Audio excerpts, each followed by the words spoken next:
Welcome to a new edition of the Neon Jazz Interview Series with Montreal-based saxophonist, bassoonist, and composer Melissa Pipe. She opened up about her new 2023 album, Of What Remains, and so much more. As well as leading her own quintet and sextet, she performs regularly with jazz, hip-hop, popular, indie, and classical ensembles as a freelancer. As a versatile player and writer, she has written for small groups, chamber ensembles, big band, and symphony orchestras. We get into the beginnings of her jazz journey, COVID life, the future, and so much more. Enjoy. Joe Domino, Neon Jazz Radio. How are you? I'm well. How are you doing? I'm great. It's nice to meet you. Thanks for taking a minute up for the program. Oh, it's my pleasure. Thanks so much for having me.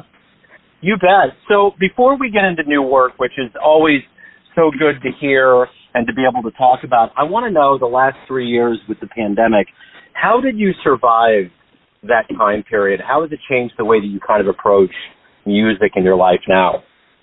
Oh, that is a great question, and one that's on our minds, I think, collectively. Well, I think it was, like a lot of people, it was certainly an interesting time.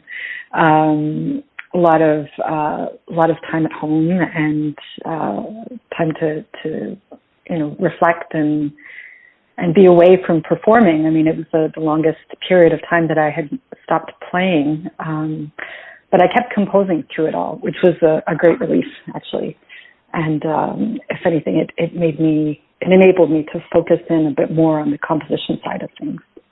So what does it feel like to have new music coming out now? I mean, it's kind of, the return, the triumphant return, live music is coming back. How does this release feel? It feels great. It feels like it's there's a certain amount of momentum. Like you said, it's a sort of a reawakening or kind of like a musical spring in a way. So it's just really, really beautiful to be able to go into the studio. We recorded it last fall, so things here had opened up a fair bit by then. And so we were able to do the recording, and then to have it be released this spring, it really certainly feels like a bit of relief, but also joy to be able to share this music. You're on the baritone, bassoonist, you're a composer and arranger. There's a lot going on. Let's go to the beginnings of your life and how this jazz journey began for you. Where were you born and raised, and kind of how did you decide that this was going to be your path? I think ultimately it chose me. I was born just outside of Montreal, Quebec, in Canada, and grew up partly in Quebec, partly in Ontario. Largely have been based in Montreal since the late 90s. So this is definitely home. The baritone came fairly late, actually. I played a little bit of saxophone in high school. I started on alto, and it was fun. I enjoyed it. And when I was 16 years old, someone needed a baritone player for a sax quartet, and so I volunteered. I had no idea what that would be like, but as soon as I picked it up, there was no going back. I fell in love with the baritone, and it took me on a path that I would never have expected. I went to study music from there in college, and the bassoon came later, actually, which is a bit unusual, but definitely the baritone is what took me on this great adventure. Who were some early influences? What were some albums, maybe your first live jazz show you ever saw that really got you going? Yes.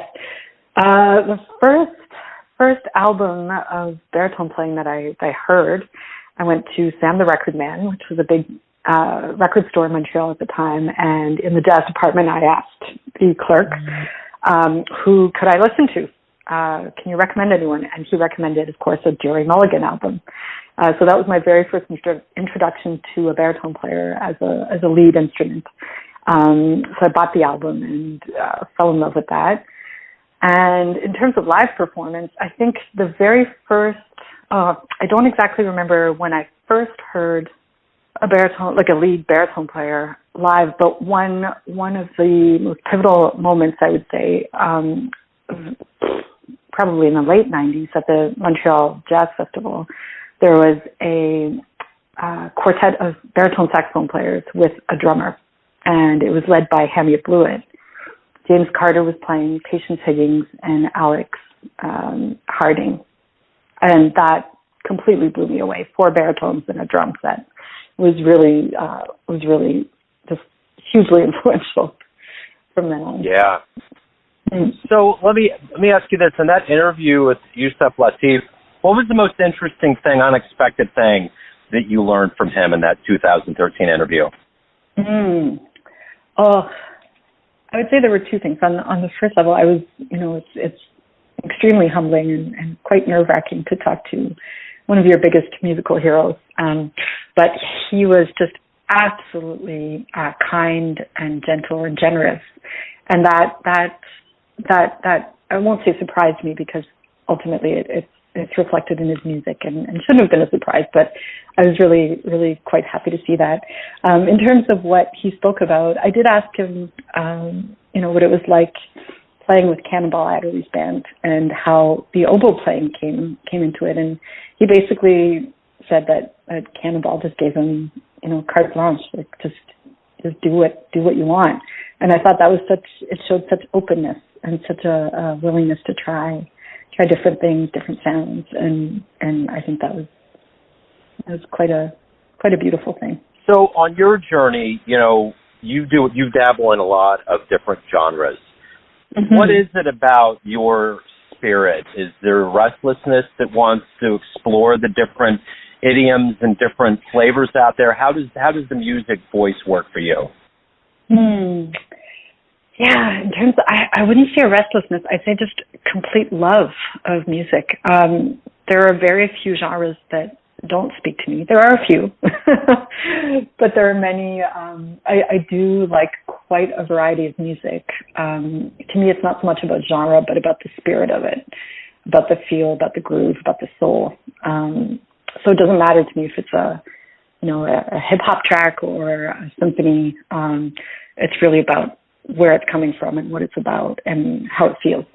So I find I'm very fortunate with both the sax and the bassoon. I get to touch on a few different genres that make it really interesting for me. So the other part of being a musician is that there's all these aspects that go into it, from recording to playing live, everything in between, promotion and all of that. What is it that you like the best? What do you look forward to the most about this process of being a professional musician? Oh, definitely the collaboration. I really love the collaborative aspect of it, with the musicians, with the people around the project, with the audience. To me, everyone is a part of it that is present, whether it's live or recorded. That is something that speaks to me the most. If you look back on your life and think about all of the things that you've accomplished and you've been through, I'm curious, if you had a dream and you ran into a much younger version of yourself, you could give that version of you a piece of advice based on what you've lived and learned in your life up to this point. What would you tell that young version? Oh, that's a great question. I would say to just keep doing what you're doing and do it with an open mind and an open heart, and the people that will cross your path will be unexpected, and you will make so many wonderful discoveries if you keep that openness. And that eventually you'll find the people with who you resonate the most, and that's going to be a beautiful thing.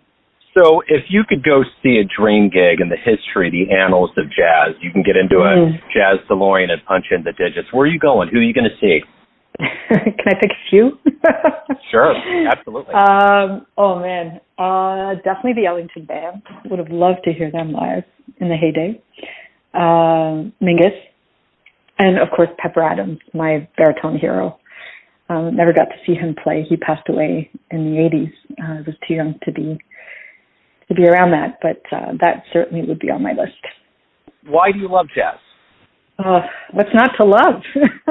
Right. Oh, what is not to love? Everything about it. Just the variety, the essence of it, the complexity, the beauty. As a form of communication, I think it's absolutely breathtaking to see what goes on in terms of ways of expressing oneself. But every time you play, something different happens, and it keeps it exciting and real. So everyone out there has a perception of you, family, friends, fans, but ultimately you live your life.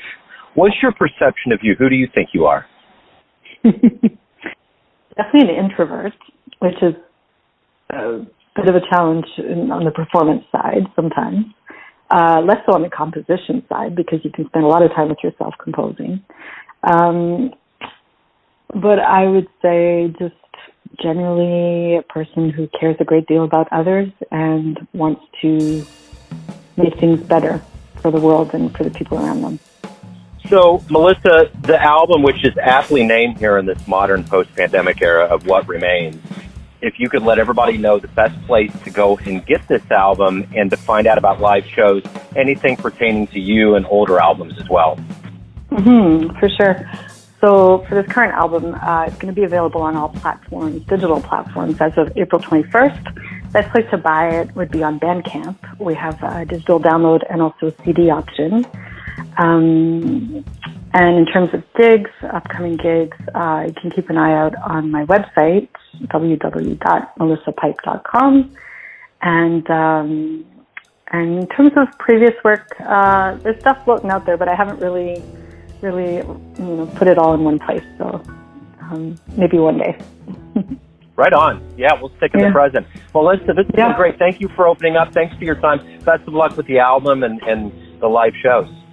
Thank you so much, Joe. Very nice to meet you, and take good care. Thanks for listening and tuning in to another Neon Jazz interview, where we give you a bit of insight into the finest players and minds in Montreal, Kansas City, and spots all over the world, giving fans all that jazz. Thanks to Melissa for her time, energy, and cool. If you want to hear more Neon Jazz interviews, you can find us on Apple Podcasts and Spotify. Subscribe to us at YouTube, and for everything Neon Jazz, go to theneonjazz.blogspot.com. Until next time, enjoy the jazz, my friends.